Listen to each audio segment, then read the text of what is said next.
Amen.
সম্মানিত মুহাজিরান ইকরাম, মুসল্লিয়ান ইকরাম, ছোট বড় ভাই ও বন্ধুরা, সমবয়সী যুবক ভাইরা এবং পর্দানশীল মা ও বোনেরা, সর্বপ্রথম আমি আপনাদেরকে জানাই শুভেচ্ছা, অভিনন্দন এবং সালাম। আসসালামু আলাইকুম ওয়া রাহমাতুল্লাহি ওয়া বারাকাতুহু। আমি সর্বপ্রথম ওই মহান রব্বুল আলামিনের দরবারে লাখ কোটি শুকরিয়া এবং কৃতজ্ঞতা প্রকাশ করছি এই জন্যে আল্লাহ পাক আমাদের হায়াতে জিন্দেগির মধ্যে যে বরকত দান করেছেন। সবাই বলুন সুবহানাল্লাহ।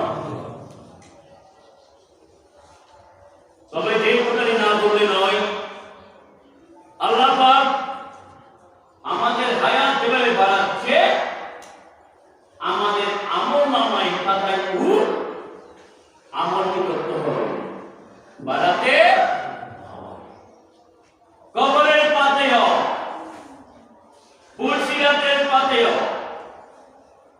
কিয়ামতের ময়দানে যেন আমাদের কোনো ভয় না থাকে। এই সংক্ষিপ্ত হায়াতি জিন্দেগির মধ্যে এগুলো জোগাড় করতে পারলে আমাদের হায়াতি জিন্দেগির সার্থকতা হবে। আমরা ইহকালেও সুখ পাবো, পরকালেও সুখ পাবো। কারণ পবিত্র কোরআনে আপনি যতগুলো আয়াত পাবেন, খেয়াল করবেন, আল্লাহ পাক মুমিনদের জন্য ওয়াদা দিয়েছে একরকম, আর কাফের মুশরিক মুনাফিকদের জন্য ওয়াদা দিয়েছে আরেকরকম। প্রত্যেকটা যেসব আয়াতের মধ্যে মুমিনের কথা এসেছে, আপনি দেখবেন সেখানে থাকবে লাহুম জান্নাতি তাজরি মিন তাহতিহাল আনহার। তার মানে কিসের সুসংবাদ? জান্নাতি। কাদের জন্য? যারা মুমিন, মুত্তাকি, যারা আল্লাহর রাজামন্দি এই হায়াতে জিন্দেগির মধ্যে হাসিল করতে পেরেছে। সুবহানাল্লাহ। তা না হলে আপনাকে যদি আল্লাহ পাক 200 বছর হায়াত দেয়, 300 বছর হায়াত দেয়, এই হায়াত সম্পূর্ণ বৃথা যদি এই হায়াতটা আপনি আল্লাহ এবং আল্লাহ রাসূলের কাজে লাগাতে না পারেন। তার চেয়ে মরে যাওয়ায় বেটা বলে না, মরে যাওয়ায় কি? মওতুল ইজ্জতি খায়রুন মিন হায়াতিল জিল্লা। অপমানের জীবনের চেয়ে মৃত্যু অনেক।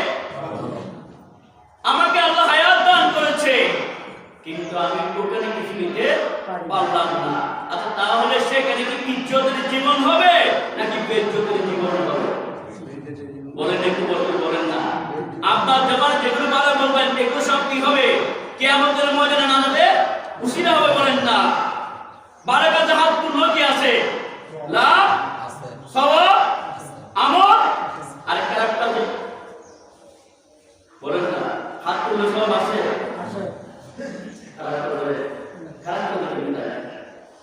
এই জন্য আপনি ভালো কাজে একটা জবান দিয়ে বের করতেছেন, একটা শব্দ ভালো কাজে বের করতেছেন, এটারও কি আছে?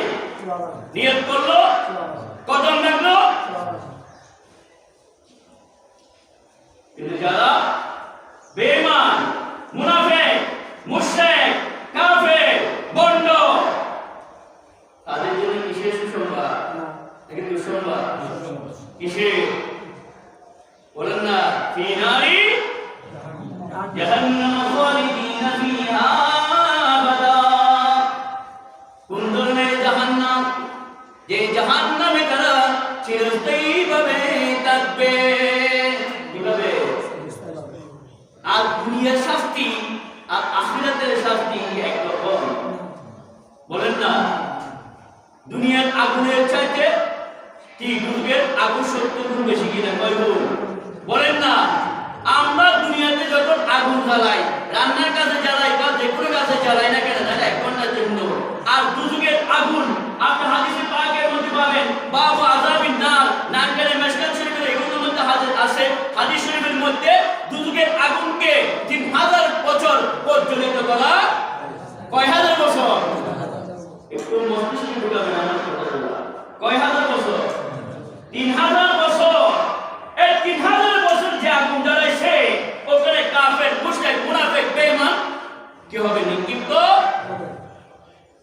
সেই যুগের আগুন থেকে রক্ষা পেতে চাই কি চাই না? যদি নাজাত পেতে চাই, রক্ষা পেতে চাই, আমাদেরকে এই হায়াতে জিন্দগির মধ্যে ইবাদত করতে হবে কিনা, নামাজ পড়তে হবে কিনা, রোজা রাখতে হবে কিনা, সামর্থ্য থাকলে নেশাবের পরিমাণ পরিধি, আপনি যদি সম্পদের মালিক হন জাকাত দিতে হবে কিনা, যদি হজ করার সামর্থ্য থাকলে আপনাকে হজ করতে হবে কিনা। কিন্তু আজকে খুব দুঃখের ব্যাপার, এই যে আজান হয়ে গেল, এলান হয়ে গেল, আল্লাহ দড়ি বেজে উঠলো, কিন্তু মাসজিদে কয়জন আসতো? বলে যে কয়জন? তাই ভাই বন্ধুরা, রাস্তাঘাটে ঘোরাফেরা না করে, ঘরে বসে না থেকে আপনার হায়াতি জিন্দগি অন্তত একটা ঘন্টা হলো আপনি কি মসজিদে এসে আল্লাহর ইবাদতে মশগুল হয়ে যান। অতএব এই 1 ঘন্টা আপনার জন্য কাল কিয়ামতের ময়দানে কি হতে পারে? নাজাতের উসিলা। সময় অনেক নষ্ট করতেছেন, এইগুলো দুই কাজের প্রেসার এগুলি করতেছে কিনা এগুলো আমার দায়িত্ব বলে দেওয়া। তাই আমি গুণগান বান্দা আপনাদেরকে এলান করে দিচ্ছি, চলে আসুন। কারণ আল্লাহর ঘরে যখন আসবেন আপনার দৃষ্টিভঙ্গিও কি যাবে পাল্টিয়ে, আপনার কলব, আপনার মনের প্রশান্তিও। আপনি দেখেন না, আপনি বাজারে গেছেন কিনা, আজকে সকালে আপনারা গেছেন কিনা, কত বলুন না শান্তি আছে। কিন্তু আল্লাহর ঘরে যখন আমরা আসি, সত্যি কথা বলবেন, মনের মধ্যে একটা শান্তি চলে আসে কিনা? সেই শান্তি কিন্তু দুনিয়ার আর কোনো লোকে পাওয়া যায় না। একমাত্র আল্লাহর ঘর, এই বাইতুল্লাহ মিলিয়ন করে যায় পাওয়া। যারা শিগগিরই উপস্থিত হয়েছে আমাদের প্রত্যেকের আয়াত জিন্দেগির মধ্যে বরকত দান করুন। আমাদের বসে বসে দেখা আল্লাহ শেষ সমস্যাগুলো সমাধান করুন। বিসমিল্লাহির রহমানির রহিম।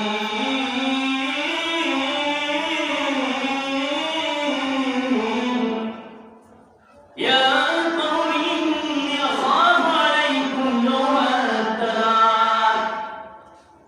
ও আমার উম্মতরা, ও আমার কওম, ও আমার পুত্ররা, তোমাদের জন্য আমি রাসূলের উপরে রাখতেছি কাল কিয়ামতের দিন তোমাদের কি অবস্থা হবে।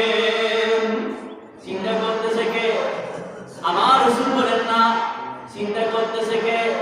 দুনিয়ার বুকে কেউ কি আপনার জন্য চিন্তা করতেছে আপনি কি জান্নাতে যাবেন নাকি জাহান্নামে যাবেন? একমাত্র চিন্তা করে কে? আমার রাসূল বলেন না, চিন্তা করে কে? তাই কিয়ামতের ময়দানে প্রত্যেক নবী রাসূলরা নফসি নফসি বলবে, কিন্তু আমার রাসূল নফসি নফসি বলবে না, উম্মতি উম্মতি উম্মতি বলবে।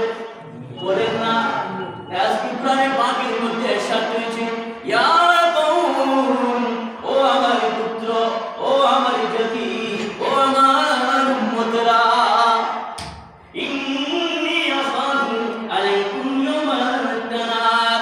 আমি রাসূল ভয় পাচ্ছি কাল কিয়ামতের ময়দানে, হাসরের ময়দানে তোমাদের কি অবস্থা হবে।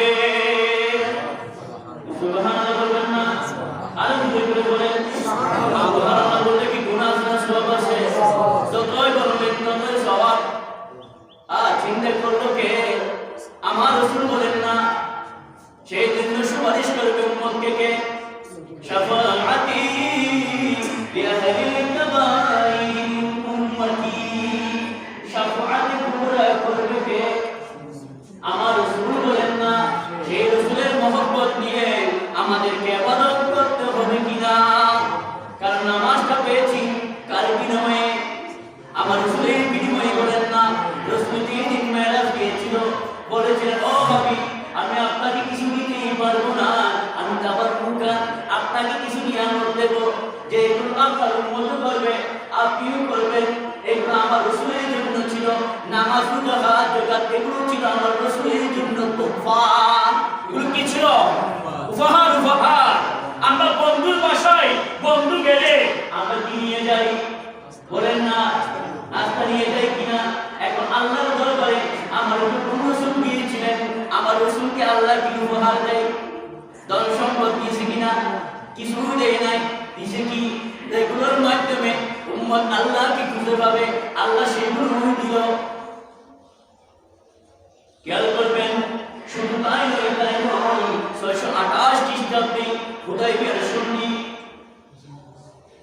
মাদ্রাসায় পড়ছেন তারা জানেন হুদাইবিয়ার সন্ধি মক্কা থেকে আমার রাসূল যখন 9 মাইল দূরে চলে আসছিলেন, কয় মাইল দূরে, গভীর মনোযোগ দেবেন আমি কোথায় নিয়ে যাচ্ছি।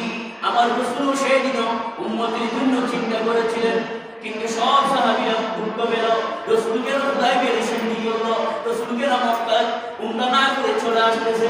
কিন্তু আল্লাহ জানে, আর আল্লাহর কি রাসূলই জানে আমার রাসূলের অন্তরে কি ছিল। আল্লাহ জানে আমার রাসূলকে কি দেবে, জানে কি জানে না। তাই তো আমার রাসূল তাদের সাথে কোনো কিছু বলে নাই। সুরা চলে আসলো কয় মাইল দূরে, বলেন না 9 মাইল দূরে এসে ভালো করে খেয়াল করবেন। 9 মাইল দূরে যখন আসলো, হঠাৎ করে আল্লাহর পক্ষ থেকে একটা সূরা নাযিল হয়। এই সূরার নাম হয়েছে সূরাতুল ফাতহ। সূরাতুল যে আয়াতের মধ্যে আল্লাহ বলে দিলেন ইন্না ফাতাহনা লাকা ফাতহান মুবিনা। ও রাসূল আপনাকে আমি কি দান করে দিয়েছি? প্রকাশ্য বিজয়। কোন বিজয়? প্রকাশ্য বিজয় বলতে হুদাইবিয়ার সন্ধিকে বিধি করা হয়েছে। ভালো করে বোঝার চেষ্টা করবেন আমি কোন দিকে নিয়ে যাচ্ছি। কিন্তু মক্কা বিজয় তো তখন হয় নাই, কিছু হয় নাই, মাত্র একটা সন্ধি হয়েছিল। চুক্তি মানে চুক্তি, একটা চুক্তি হয়েছিল। সেই চুক্তিকে আল্লাহ পাক বলে দিলেন কি প্রকাশ্য বিজয়, মহাবিজয়। কেন বললেন? তার খবর কে জানে? আমার আল্লাহ এবং আল্লাহ রাসূলই ভালো জানতেন। গভীর মনোযোগ দেবেন। এখন সাহাবীরা কিন্তু মনের মধ্যে দুঃখ পেয়েছে, আমার রাসূলকে নমনা না করে চলে আসতেছে। 1400 সাহাবী নিয়ে আমার রাসূল গিয়েছিলেন, কিন্তু আমার রাসূল কি করে নাই, পুরো টেনশন করে নাই, মুস্কি হেসে হেসে চলে আসলেন। 9 মাস দূরে এসে যখন এই সূরা অবতীর্ণ হয়, আমার রাসূলের মন আরো কি হয়ে যায়, খুশি হয়ে যায় কিনা বলেন না।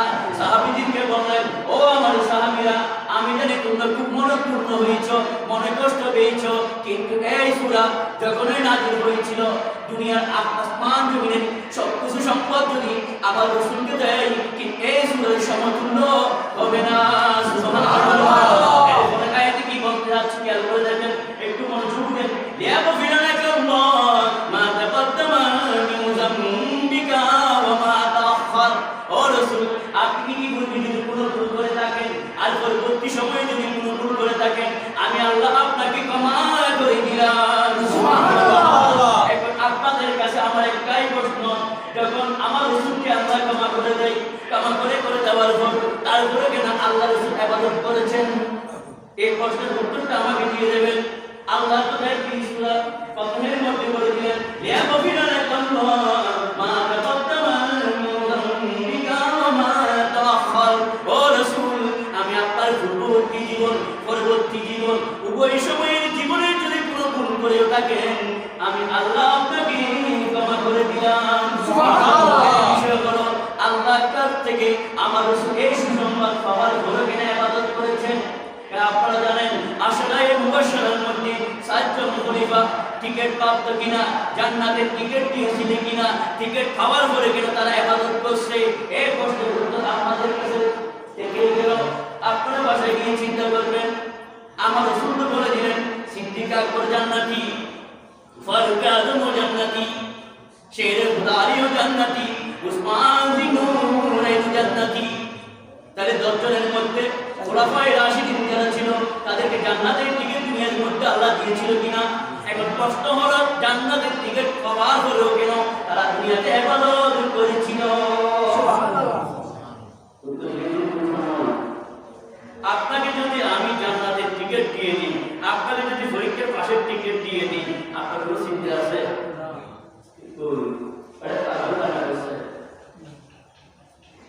এরা তো তারপর চোখের পানি চলে আসে, রাতকে দিন বানাইছে, দিনকে রাত করেছে। আমার প্রশ্ন হলো জান্নাতের টিকিট পাওয়ার পরও তারা এত কান্না করেছে কেন? এত ইবাদত করেছে কেন? জান্নাত আল্লাহ দিয়ে দিয়েছে, আবার ওদিকে বলছে আমি আমার রাসূলকে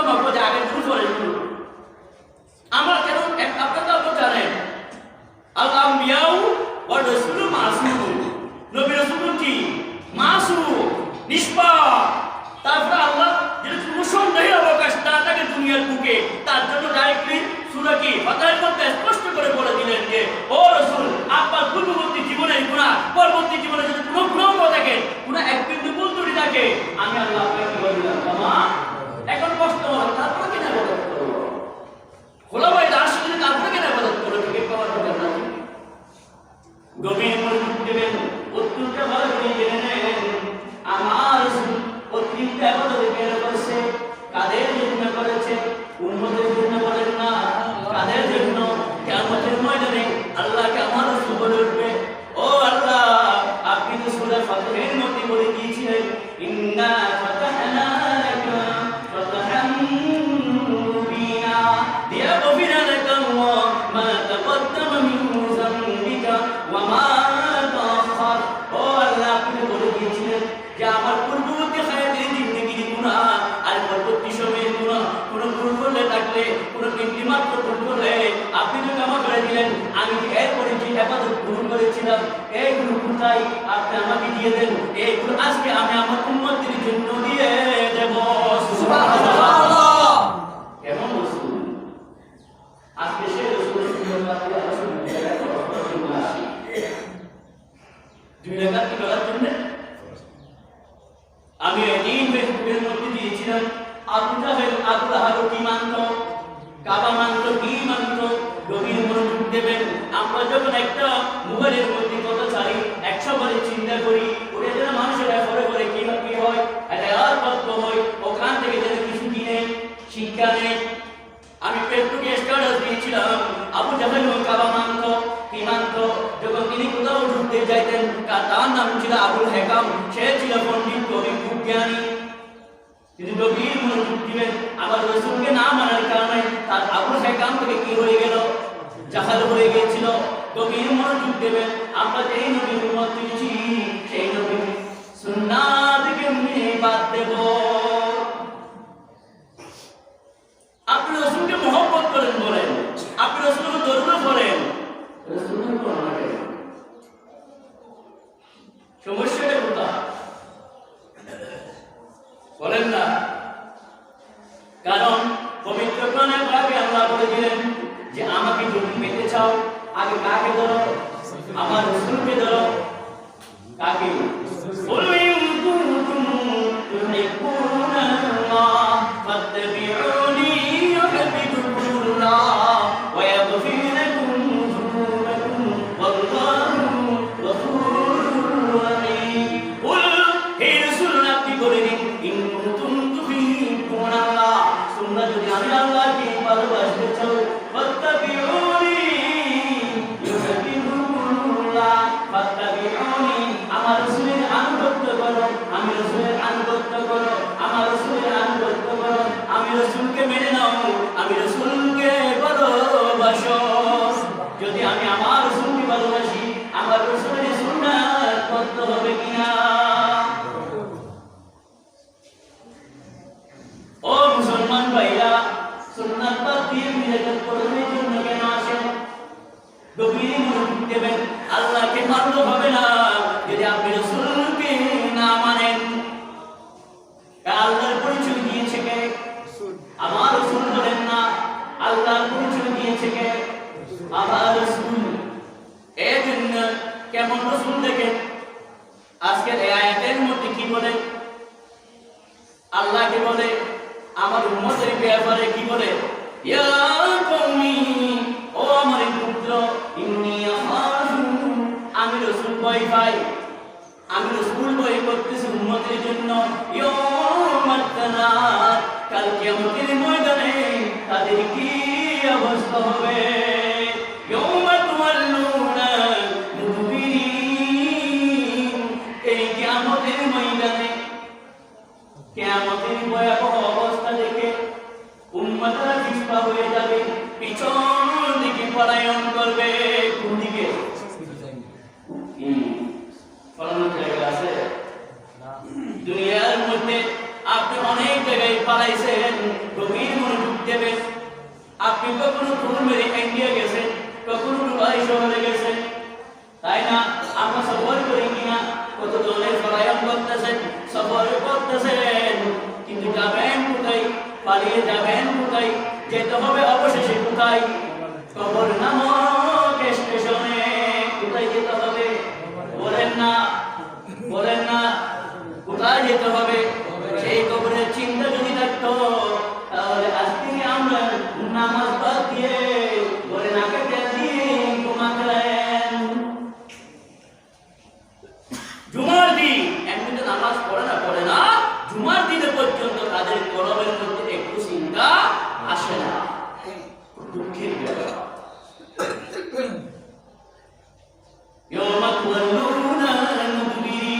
কিয়ামতের ময়দানে বিভৎস অবস্থা দেখে, ভয়ানক অবস্থা দেখে, আতঙ্ক অবস্থা দেখে উম্মত কোন দিকে যাবে? পশ্চাৎপসরণ করবে, পিছন দিকে বয়ে চলে যাবে। কিন্তু আল্লাহ বলেছেন তুমি যাবে কোথায়? কারণ তোমাকে তো আমি পরিবেষ্টন করে আসি। এক এক উম্মত, এক এক নবী রাসূলের উম্মত এক একজন নবীর কাছে যাবে।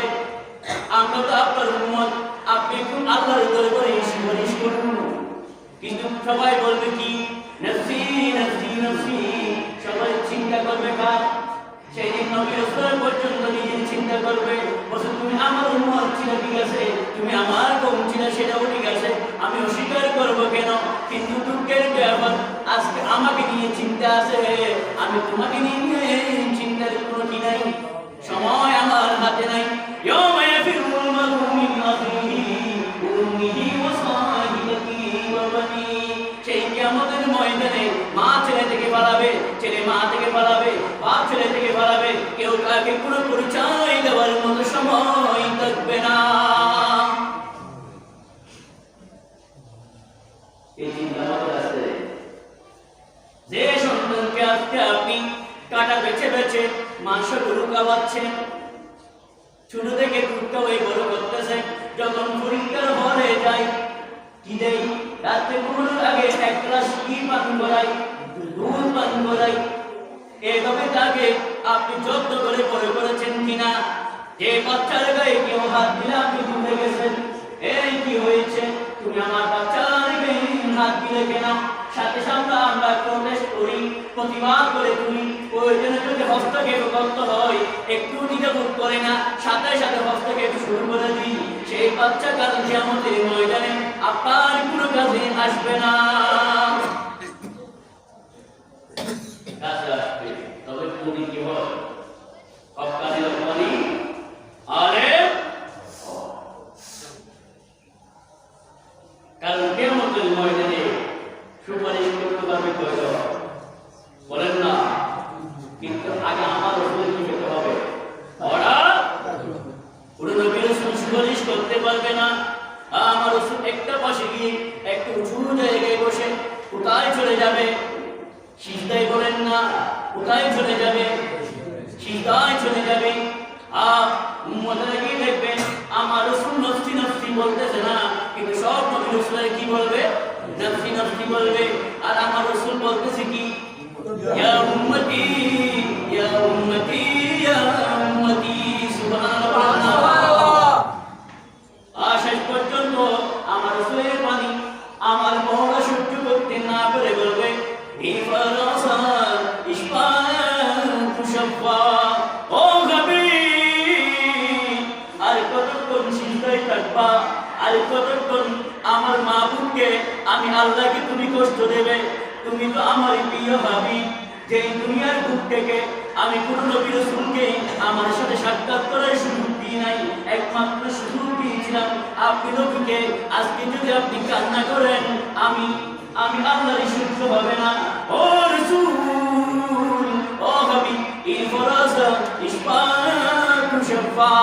আপনি আমার গলাকে উপর দিকে তুলুন আর আপনার উম্মতের জন্য সুপারিশ করে যান। সুবহানাল্লাহ। ওই কোন নবী রাসূল তো বলবে না, প্রত্যেক নবী রাসূল কি বলবে? নফসি নফসি নফসি। তাই আজকের আয়াতের মধ্যে বলে দিয়েছেন যে রাসূল চিন্তা করতেছে কে? আমার রাসূল বলেন না ইয়া কওমি ইয়াখাফু আলাইকুম ইয়াওমা তানাদ ইয়াওমা তাওয়াল্লু